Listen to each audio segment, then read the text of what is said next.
कुठले पण नाते असो त्यात विश्वास आणि वेळ ह्या दोन गोष्टी खूप गरजेच्या असतात. ह्या नसल्या की नात्यात तडा जातो आणि मग ते नातं हळूहळू संपून जातं. नातं जर संपवायला नको असं वाटत असेल तर नात्यामध्ये सर्वात महत्त्वाचा जो असतो तो संवाद, प्रेम, आपुलकी आणि जिव्हाळा या सर्वांचे गुंफण म्हणजे नातं होय. तर मी ज्योती बावणे माझ्या यूट्यूब चॅनलमध्ये सर्वांचं हार्दिक स्वागत करते. कशा आहात सर्व? मस्त ना? मस्तच राहा आणि तुमचा आजचा दिवस खूप सुखमय, आनंदी आणि निरोगी जाओ हीच ईश्वरचरणी प्रार्थना. तर आज सर्वांचे माझ्या या व्हिडिओमध्ये मनपूर्वक स्वागत करते.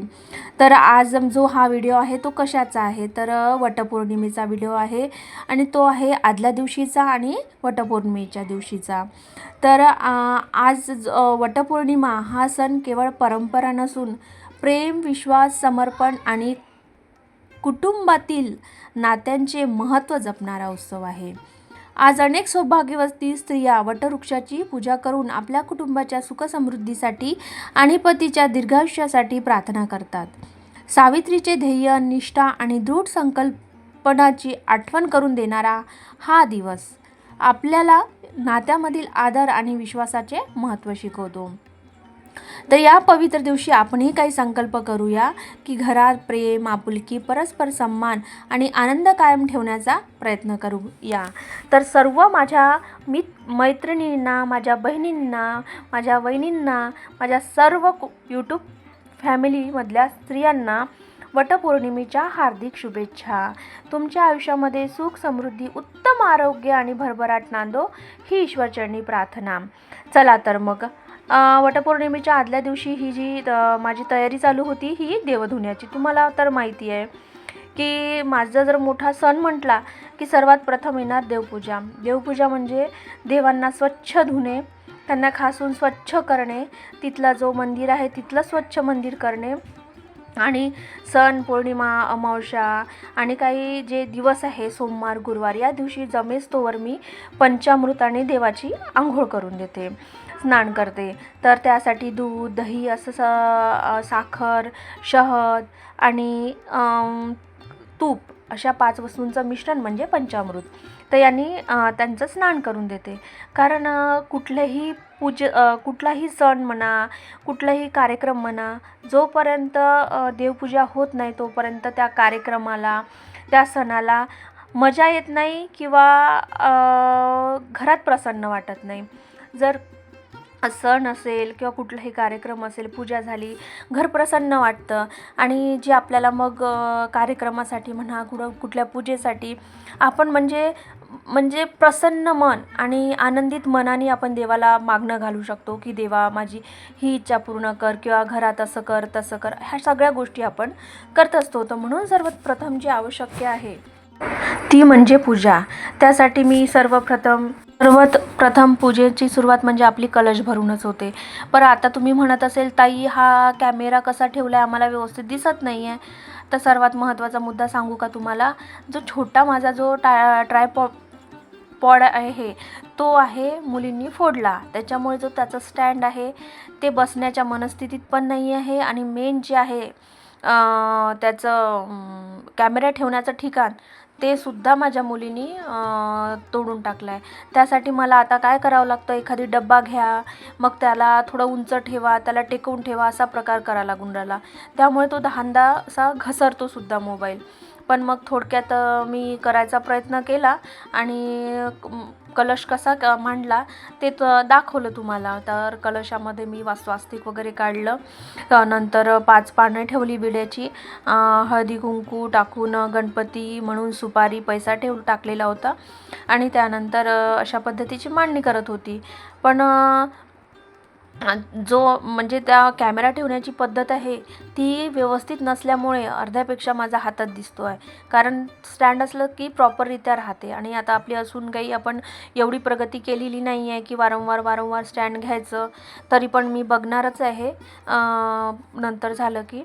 म्हणून मग मी तेवढाच व्हिडिओ काढला आणि पुढे काही काढला नाही आणि मग संपूर्ण शांततेनं पूजा करून घेतली. काही मंत्र स्तोत्र होते ते म्हणून घेतले आणि त्यानंतर मग व्हिडिओ शूट केला थोडाफार की मी कशी पूजा केली म्हणून. कारण आज कामं पण भरपूर होते त्यामुळे लवकरच सगळं आटोपलं होतं. नेहमीचप्रमाणे अर्धा स्वयंपाकपेक्षा जास्त स्वयंपाक हा केला होता, फक्त पोळ्या वाचलेल्या होत्या.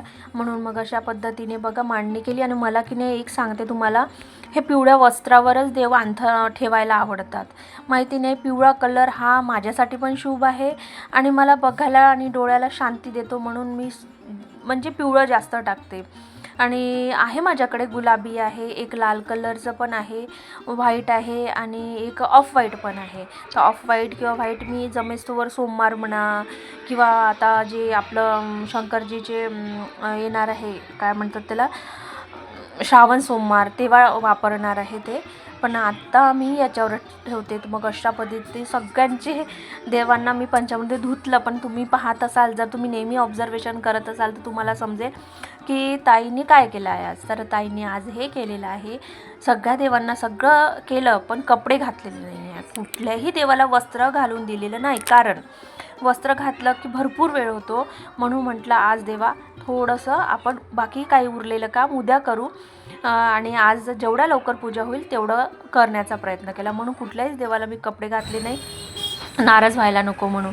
आणि पटापटा स्वयंपाक आटोपला आणि मिस्टर होतेच घरी, तर मग त्यांना घेऊन म्हणजे संध्याकाळचा स्वयंपाक आटोपून मार्केटला गेली खरेदीसाठी. ही ताई बघा, ही ताई ओळखीची आहे, छान भाजी पण देते आणि गप्पा गोष्टी करत मस्त मला भाज्या निवडून देते स्वतः आणि मस्त भाव पण देते.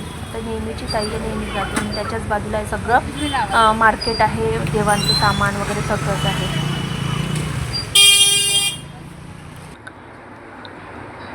आणि पूजेचं सामान पाहिजे होतं ते सुद्धा घेतलं. आणि कुठलाही सण म्हटलं किंवा कुठलाही कार्यक्रम म्हटला की माझी धावपळ असते की देवाचं बरोबर झालं पाहिजे, हा प्रयत्न असतो. पण माहिती नाही मी कुठेतरी कमी पडते, असं मला कधी कधी वाटते की मी असं म्हणते म्हणूनच कमी पडते. आणि खूप काही गोष्टी मागे आहे माझ्या, चला असं होईल त्या पूर्ण. तर मग आता खूप उशीर झाला होता या सगळ्या गोष्टी करताना. तर आणि किराणा पण टाकलेला होता म्हणून उशीर झाला होता. आणि त्यानंतर मग हे म्हणे की उशीर होईल स्वयंपाकाला, तोपर्यंत थांबतील का, म्हणून मग तिथून पार्सल घेतलेलं होतं मार्केटमधूनच. थाळी होती ती थाळी घेतलेली. आणि मग परत आम्ही निघणार असतो. त्यांनी मला हे बघ म्हणे नवीन प्रकारचा आईस्क्रीम खा, कुल्फी खा, आईस्क्रीम म्हणजे कुल्फी. तर मला चाललं तर बघा मी किती कौतुक आणि आनंदाने दाखवू खाऊन राहिली होती. म्हणजे लहान बनल्यासारखं कुल्फी खाताना मला नेहमी लहान बनल्यासारखंच होते आणि मजा वाटते कुल्फी खाताना. आणि चॉकलेट कुल्फी होती, ते दादा माझा मजा घेत होते, बोलत होते का वहिनी तुम्ही आज दिसत आहे, इतके दिवस दिसल्या नाही, काहून तुम्हाला भाऊ आणत नाही वगैरे. पण त्यानंतर घरी आणलं, पार्सल उघडलं, पार्सलमध्ये छान असे बघा पार्सलमधलं जे पार्सल मी घेतलं आता त्यामध्ये चना, काबुली चना, पनीरची भाजी, पनीर, आणि इकडे दाल फ्राय, ही कढी, हा पनीर राईस होता एक, ह्या चटण्या सगळ्या, हिरवी चटणी, लोणचं आणि कांदा वगैरे, आणि इथे क्रॅकर्स असं छान मिळालेलं आहे 200 रुपयाच्या थाळीमध्ये. आणि इथे तुम्हाला दिले होते, त्यामध्ये मी 2 साध्या पराठे मागितलेले होते, जे माझ्या सासऱ्यांना आवडत नाही, आणि 2 जे जसे होते त्यांनी बटर लावलेले.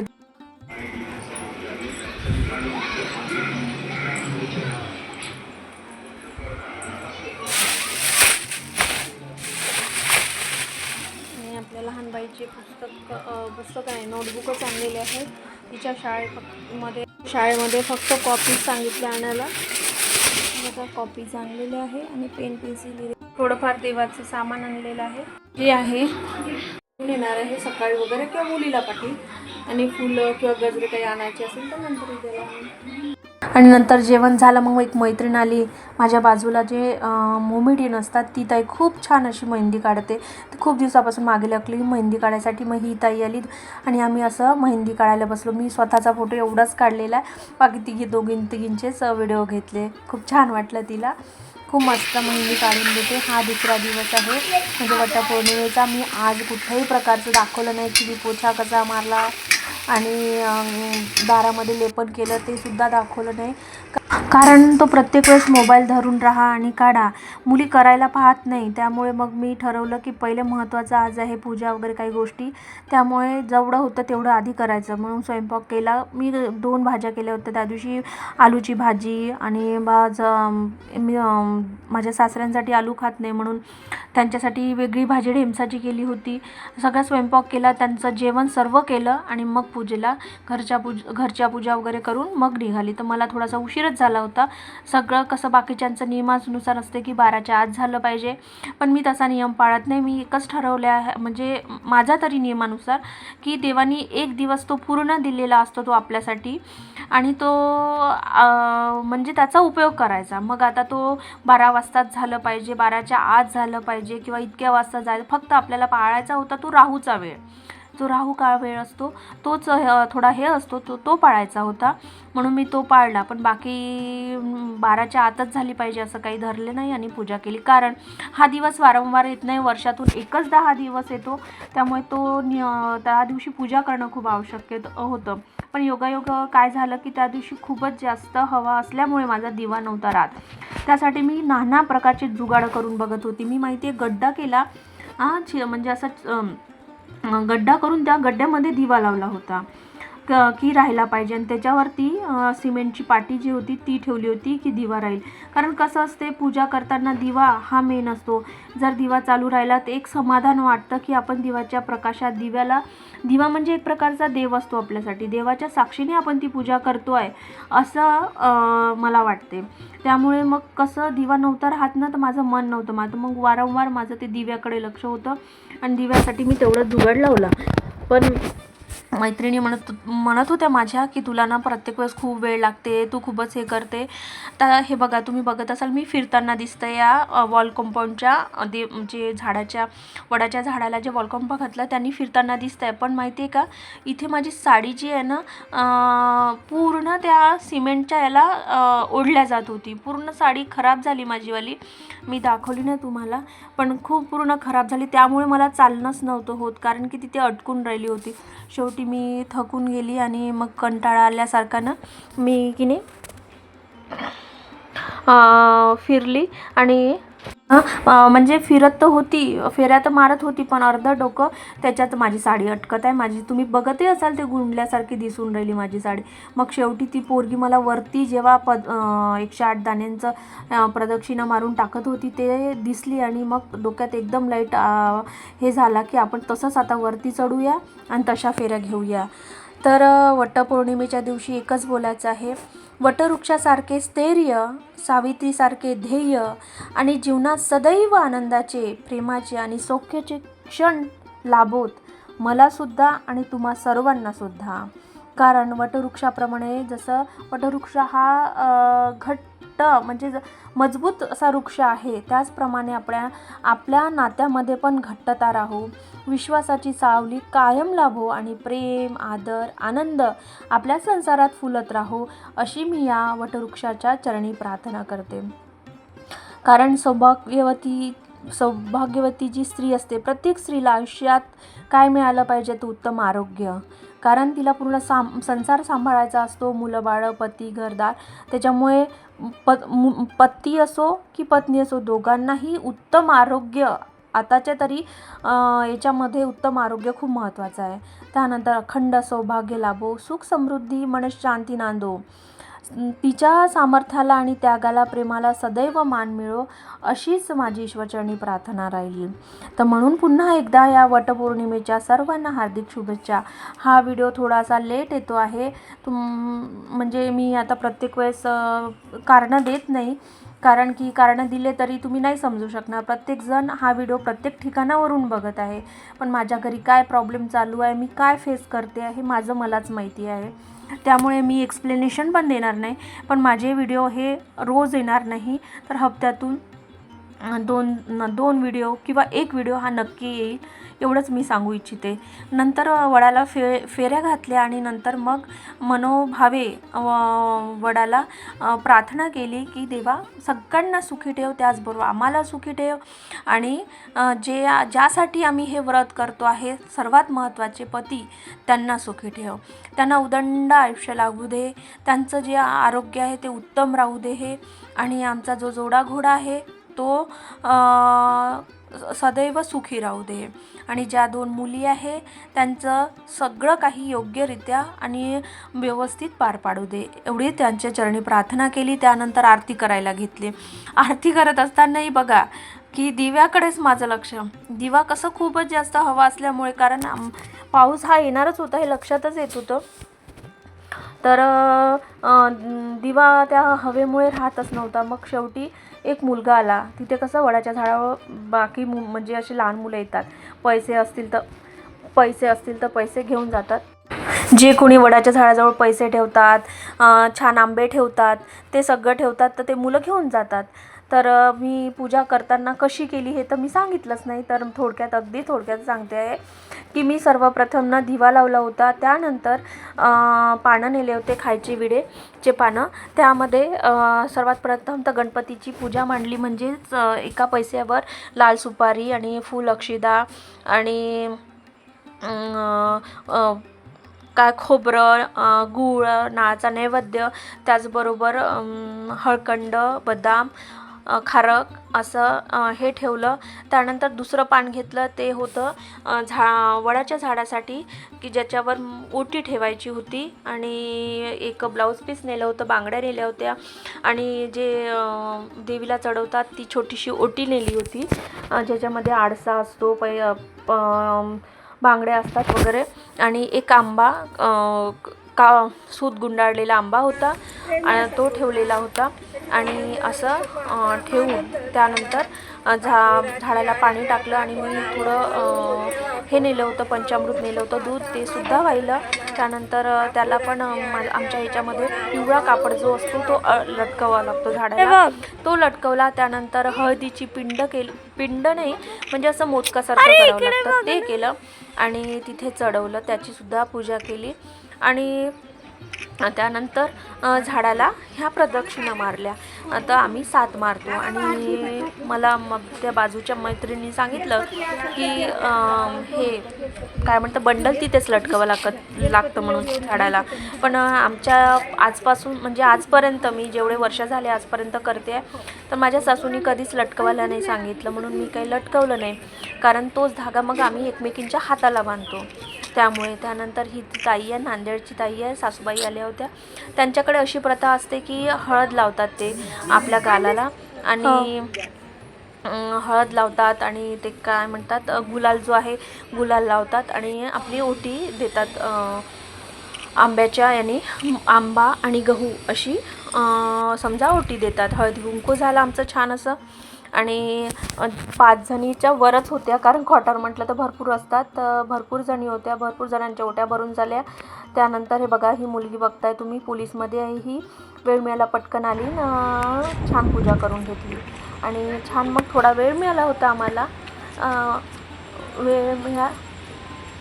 वेळ मिळाला तर मग छान असे आम्ही थोडंसं फोटोशूट केलं, करून बघितलं. मला तर करता नाही येत, पण एकच वाटत होतं, मी थोडीशी काळजी सोड होती घामामुळे, असं वाटत होतं की आपण यांच्यासारखं गोरं असायला पाहिजे. एक मनात कधी कधी येऊन जाता हा प्रश्न. आणि त्यानंतर मग तिथून आम्ही निघालो, पाऊस पण येणं चालू होता, तरी पण तिथून निघालो आणि ते आलो मंदिरामध्ये, जो नेहमीचं माझं मंदिर आहे सोमवारचं, तुम्हाला माहिती आहे कॉलनीमधलं. तर तिथे आलो, मग थोडासा मी स्वतःच्या हाताने व्हिडिओ वगैरे घेतला, आणि त्यांनाही म्हटलं, तर त्या आपल्या व्हिडिओमध्ये मग्न होत्या. प्रत्येकजण वेगळ्या पद्धतीने आपले व्हिडिओ बनवणं चालू होतं, छान असं व्हिडिओ शूट करणं चालू होतं.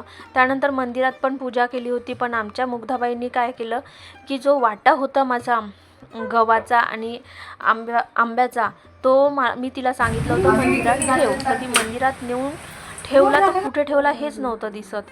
त्यामुळे मग मी तिथलीच एका मैत्रिणीची आंब्याची आणि गव्हाची ओटी घेतली, भरली. त्यानंतर घरी आली, घरीसुद्धा आधीच मी असं ओटी भरली होती, ओटी भरली होती, एक ब्लाऊज पीस, त्याच्यावर आंबा आणि गव्हाची वगैरे. आणि नंतर पूजा जी आहे ही संध्याकाळची आहे. म्हटलं संध्याकाळची पूजा आपण साडीवर करून घेऊया, नाहीतर मी तुम्हाला माहिती आहे ड्रेसच घालते, साडीवर जास्त करत नाही पूजा वगैरे, पण आज म्हटलं करून घेऊया पूजा. आणि छान आरती वगैरे केली, पूजा केली, मंत्रस्तोत्र म्हटले काही, श्री सुक्त, पुरुष सुक्त वगैरे, आणि त्यानंतर आरती केली. पण नाश्ता काही केला नाही त्या दिवशी. निरंकाळ उपास होता आमचा, आम्ही सोडत नाही आमच्या इकडे, तर दुसऱ्याच दिवशी सोडणार होतो. त्यामुळे आणि तेव्हा मी आजकाल उपास करणं खूप कमी केलेलं आहे, पण देवाने मला शक्ती दिली त्या दिवशी आणि तो निरंकाळ उपास माझ्याकडनं करून घेतला. आणि त्याचबरोबर मी नाश्तासुद्धा केला नाही त्या दिवशी, फक्त मी दूध पिलं होतं. पण खरंच खूप खूप धन्यवाद आहे त्या देवाचा की जे मला इतकी शक्ती देतात. आणि हा आहे दुसऱ्या दिवसाचा नैवेद्य. अशा प्रकारे माझी वटपौर्णिमा साजरी झाली. जर व्हिडिओ आवडला तर नक्की लाईक करा, शेअर करा आणि सबस्क्राईब करा. आणि कुठनं बघताय ते सुद्धा कमेंट करून